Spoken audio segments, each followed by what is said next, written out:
Hello friends, this is Greg and welcome to my channel. This is where I share my experience with video games and consumer electronics, which I have personal experience using. Today I will be doing a review of Black Myth Wukong and why it is Game of the Year for me in 2024. I played it on the PS5. First, in terms of graphics, I would give it a solid 9 out of 10. I played it on quality mode on the base PS5. I would say that before the patch that came out in December, the quality mode looked pretty good. But I believe that after the patch came out, it's now looking a bit worse on base PS5. Just to compare what it was originally, I would say it's on par with games like Lies of P and Hogwarts Legacy. And compared to something like Elden Ring on the PC with max settings, I would say it looks substantially better than Elden Ring. One thing to note is that I think the game doesn't support HDR, and also when I compare ray tracing on versus off, I really couldn't tell much of an improvement. In terms of gameplay, I would rate it a solid 10 out of 10. It's easy to get into, and the combat mechanics are deep. You have 3 staff stances and they each have different combos and attacks. For example, the Smash stance has a 7-hit combo right at the start of the game.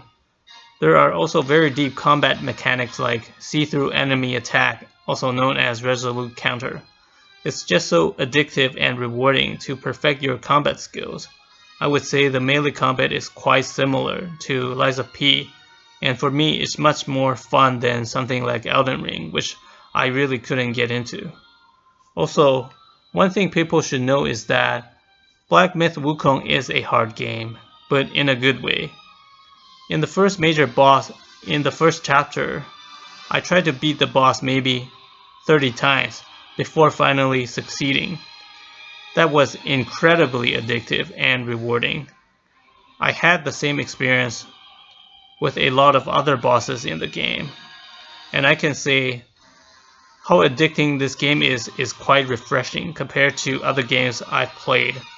For example, before this game I was playing Dragon Quest XI, a role-playing game, and I put in maybe 18 hours into it. But I never felt the same sense of addictiveness playing Dragon Quest that I felt when playing Black Myth Wukong, and I think that's what makes this game special. In terms of story, I would say this is where the game falls a bit short. I am somewhat familiar with the story the game is based on, but even I was completely clueless what was happening in a lot of places in chapter 1 to 5. There are interesting story movies after each chapter, which is cool, but there were a lot of times I was left wondering what was going on. But I would say that does not prevent you from enjoying the game by itself. In terms of presentation and music and production values, I think this game is also quite good in these areas. One thing to note is that the game does not seem to make use of surround sound in its sound design. At least I did not notice it myself with a 5.1.2 surround sound system.